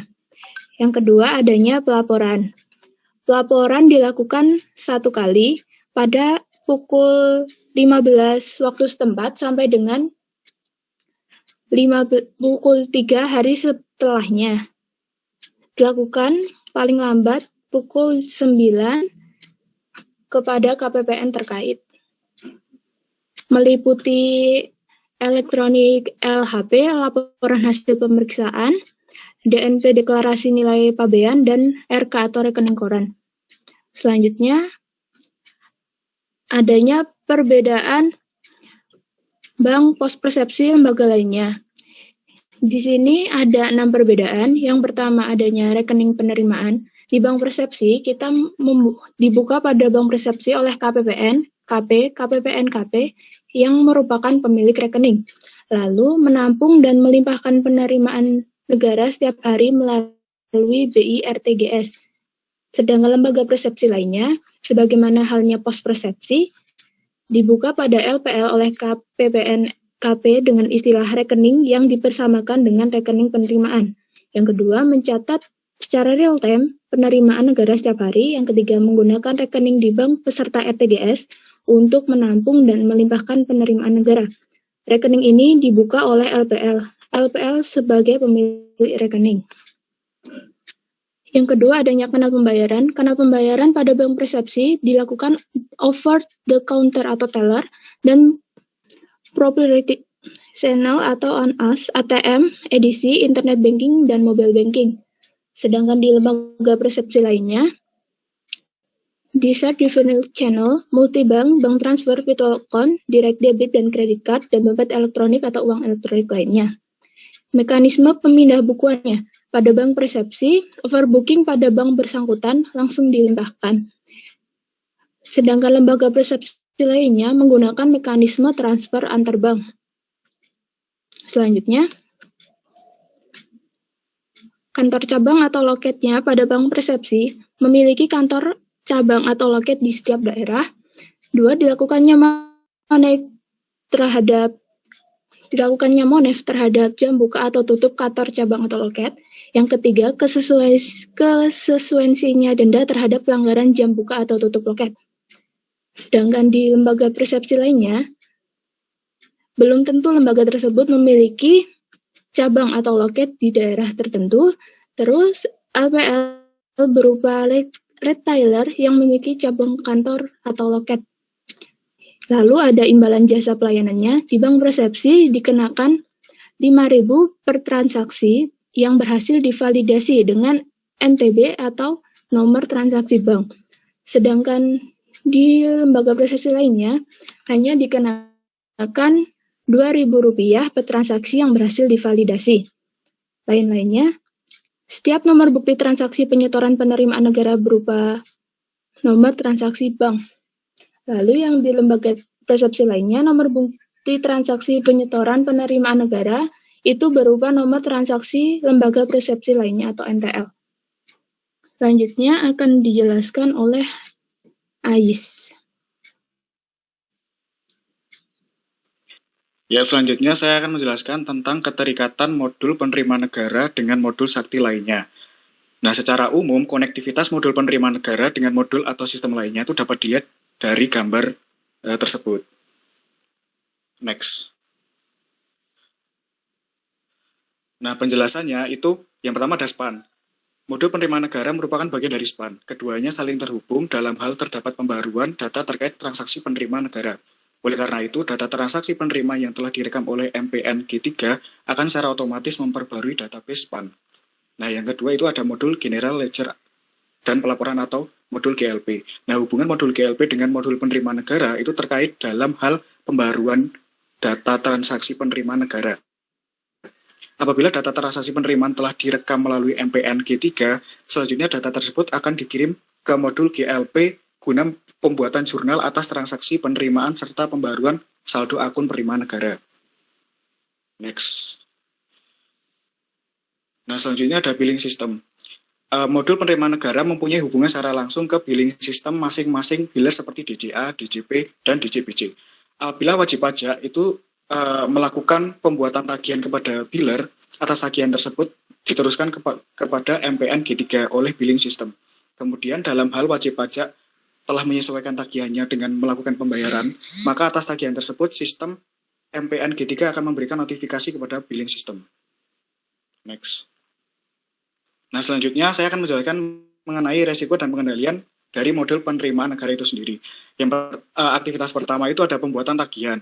Ancaman yang pertama itu ada sistem billing tidak dapat menerbitkan kode atau ID billing. Solusinya itu wajib pajak melakukan pembayaran dengan sistem manual.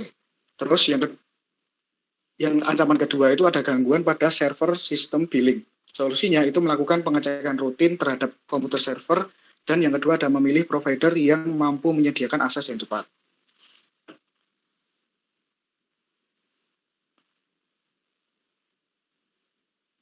Lalu selanjutnya ada aktivitas pembayaran tagihan. Ancaman yang pertama itu bank atau pos persepsi tidak dapat menerima informasi data setoran dari settlement system.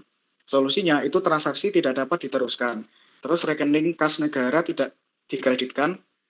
Terus yang ketiga itu ada penyetor diajukan untuk melakukan penyetoran ke BPP lain. Nah, ancaman yang kedua itu sistem BPP tidak berhasil menerima respon pembayaran dari sistem settlement atau NTPN gagal diterima. Solusinya itu transaksi dianggap berhasil, lalu dana nasabah didebet, rekening kas negara dikredit, lalu bank menerbitkan tanda terima sementara berupa BPN tanpa NTPN, lalu yang terakhir ada BPP menyampaikan kembali BPN salinan yang telah dilengkapi NTPN. Lanjut.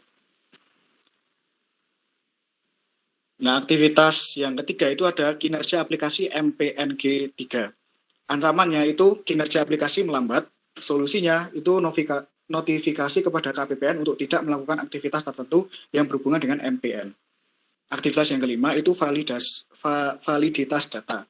Ancamannya data transaksi penerimaan tidak match.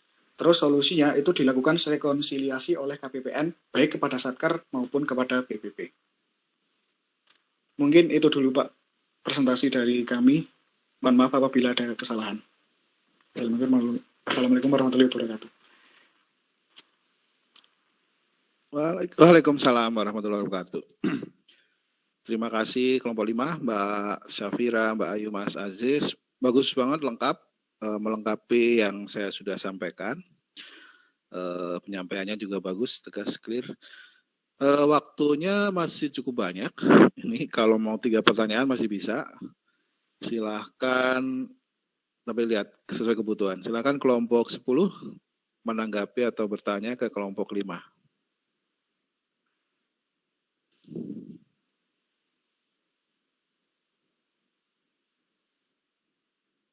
Ya, Mbak Mutiara ya. Oke, silakan Mbak.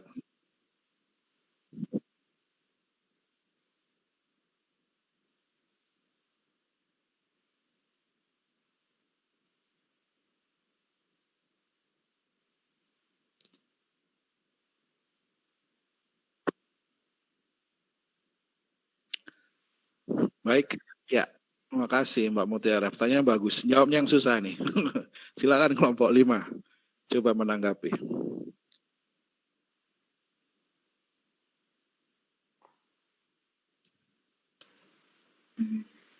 Izin menanggapi, Pak. Silakan Mbak Ayu. Ya, Mbak Syafira, sorry. Mbak Syafira. Silakan Mbak. Menurut kelompok kami dan juga dari sumber data yang kita dapatkan, jadi sebenarnya Kementerian Keuangan itu juga akan terus membuka e-commerce untuk meningkatkan penerimaan perpajakan.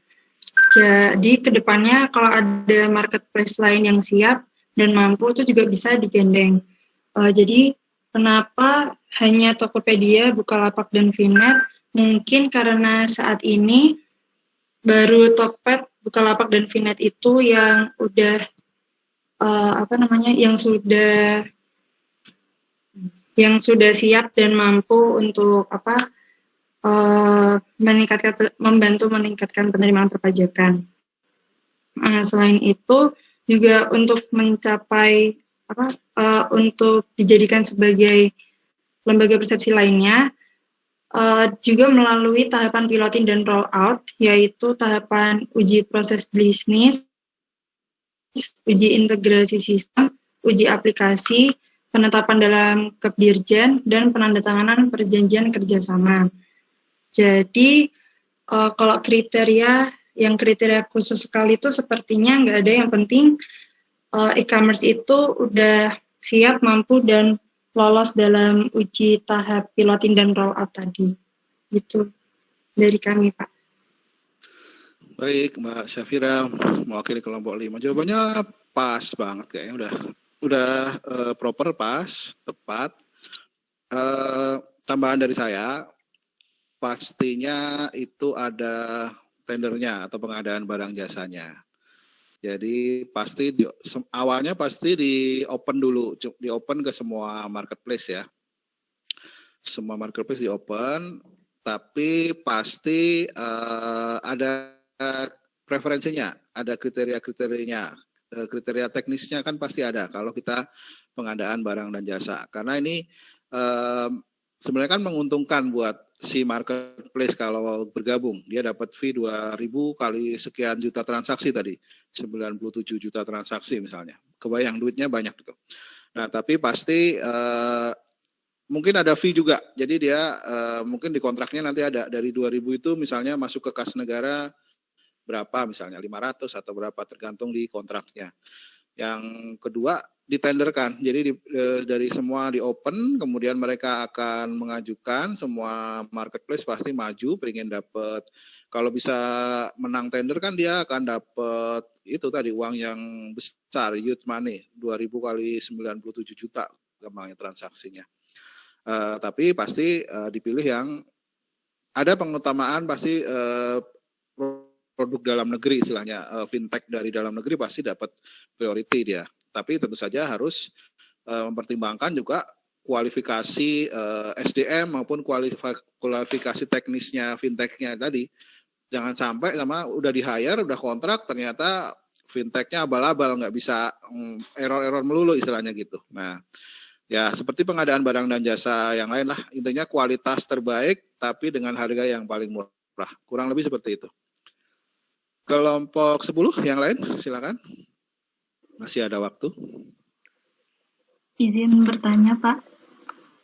Mbak Kartika, oke. Digital marketplace sebagai platform pengadaan barang dan jasa yang didesain khusus untuk pemerintah. Hal ini kan berkat kerjasama Kementerian Keuangan dengan Bank BRI, Mandiri, sama BNI.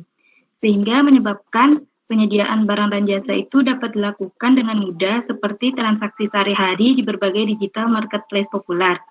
Berarti ini kan prosesnya menjadi lebih mudah gitu ya Pak. Yang ingin saya tanyakan, bagaimana prosesnya? Oke, pertanyaannya bagus banget. Susah juga dijawab. Silakan kelompok 5, salah satu menanggapin.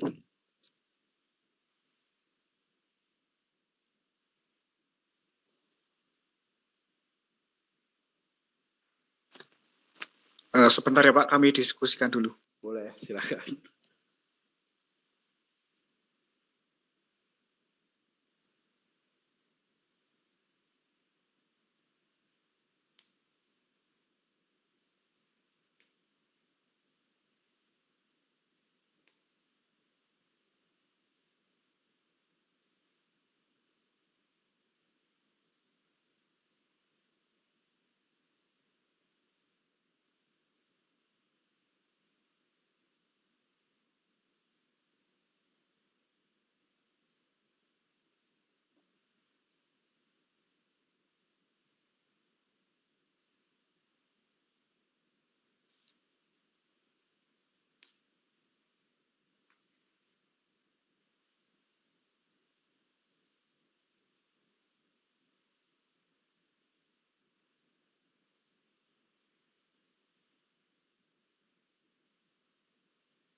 Gimana? Bisa?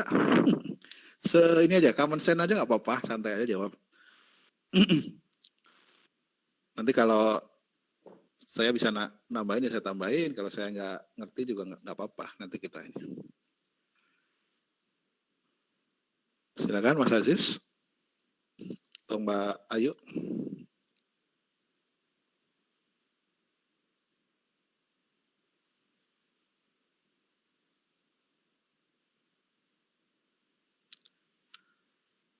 Atau pas saja? Nyerah?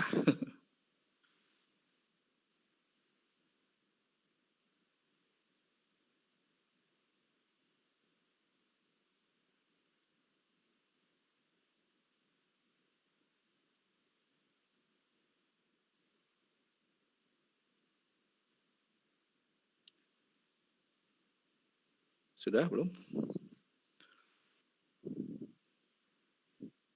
Oke, saya bantu jawab ya. Gak apa ya. Apa mau coba dulu Mbak Safira? Iya Pak. Oke. Jadi menurut kami seperti yang tadi udah saya sebutkan, jadi untuk prosesnya sendiri melalui tahapan piloting dan rollout tadi Pak, yang harus melalui tahapan uji proses bisnis, uji integrasi sistem atau SIT, uji aplikasi atau UAT, penetapan dalam keputusan Dirjen, dan penandatanganan perjanjian kerjasama atau PKS dengan Dirjen Perbendaharaan. Begitu Pak. Baik, kelompok 5 Mbak diwakili Mbak Safira. Sudah oke juga, teknisnya sih seperti itu. Cuman saya ngasih gambaran umum aja ya. Jadi gampangannya ini kan transaksi besar ya, 2000, gampangannya satu kali transaksi 2000 kali jutaan transaksi tuh, 90 juta misalnya, uang yang besar. Sayang banget kalau pemerintah nggak bisa, pemerintah bisa BUMN ya, BUMN kan modalnya dari pemerintah di atas 50%, nah bagi hasil keuntungannya kan larinya ke pemerintah juga. Nah makanya tadi pemerintah BUMN udah gabung nih, udah join untuk pembayaran ya, pakai link aja meskipun masih kalah jauh lah ya sama GoPay misalnya, GoPay, OVO dan ya yang lain lah. Meskipun masih kalah jauh, kalah populer, tapi paling enggak kita bisa lah menikmati sebagian dari manisnya marketplace itu, per jual beli online. Nah, untuk pembayaran udah ada link aja. Nah, sekarang pemerintah maju ke depan, pengen juga nih bikin marketplace kalau saya baca di situ ya. Jadi Bank Mandiri, BNI, BRI pengen gabung juga nih. Kayak link aja tapi marketplace-nya buat nandingin mungkin Bukalapak, kemudian Tokopedia, Shopee misalnya. Nah, pengen bisa main di situ juga dengan BUMN, tentu saja gabungan BUMN. Nah, memang yang susah itu bikin marketplace ya, banyak orang yang mau jual dan beli di situ gitu. Nah, kalau ini kalau banyak populer, intinya kalau udah populer baru valuasinya akan semakin tinggi. Kurang lebih seperti itu sih. Kalau prosesnya nanti kalau dia udah terbentuk, baru dia ikut tender biar misalnya ikut di lembaga LPL tadi sebagai wakilnya BUMN gitu. Setahu saya Finet itu kayaknya BUMN deh kalau nggak salah Finet. Jadi tadi BL, ada Bukalapak, ada Tokopedia, Finet. Finetnya ini kalau nggak salah BUMN, tapi belum terkenal juga makanya. Kalau bisa, kalau semakin terkenal kan banyak yang pakai, kan itu transaksi juga, uang juga gitu. Mungkin itu tambahan dari saya. Jam 12.17, masih ada waktu. Mau nambah satu lagi atau sudah? Makasih Bapak dan Bapak Ibu. Ya. Mas Abiyu masih mau nanya sekali lagi atau cukup? Nah, sedikit aja Pak. Oh boleh, satu lagi, silakan. Untuk bank persepsi kan tadi ada 82 ya, itu kira-kira ada kriterianya nggak? Ya, silakan kelompok. Terima kasih. Ya, terima kasih Mas Abiyu. Bagus juga pertanyaannya. Silakan kelompok 5 menanggapi kriterianya apa? Bisa jadi 82 itu.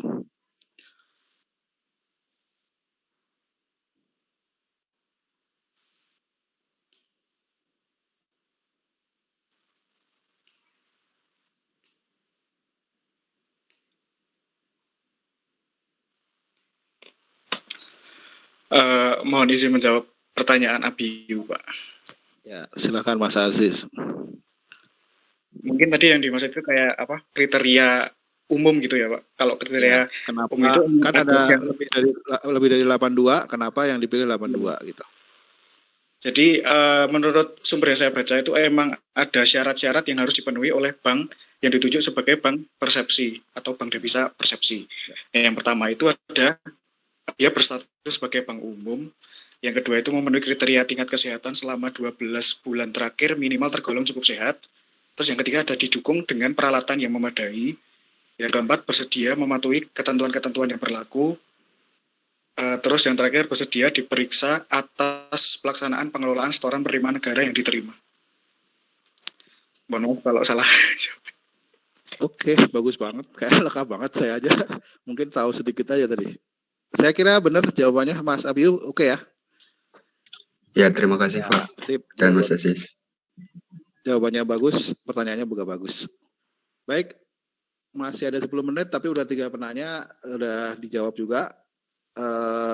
Mohon maaf, saya ini headsetnya lagi agak rusak, jadi saya pakai yang headset cadangan, harus dipegangin terus, makanya tadi saya nggak keluar kamera juga. Terima kasih ya, udah atas atensinya. Saya belum sempat ngoreksi tadi karena 3 hari kemarin saya dinas keluar kota, belum sempat koreksi UTS, insya Allah tapi nilainya bagus-bagus lah. Soalnya nggak terlalu aneh-aneh banget dari sesuai yang diajarkan lah, nggak terlalu jauh. Semoga nanti nilainya bagus-bagus. Saya koreksi hari Sabtu dan Minggu ini. Minggu-minggu depan ya seperti biasa 3 sesi seperti ini kurang lebih. Saya rasa untuk hari ini saya cukupkan meskipun masih ada 10 menit tapi nggak apa-apa. Biar sesi ketiganya lebih santai ya ngerjainnya, nggak harus buru-buru, masih 40 menit. Silahkan dikerjakan review tesnya. Kali ini saya juga nggak banyak-banyak soalnya baru tadi malam saya bikin. Jadi 10 soal sama 1 esai, 40 menit saya rasa cukup. Nanti disubmit via Google Classroom. Baik, teman-teman terima kasih di kelas 506. Saya akhiri.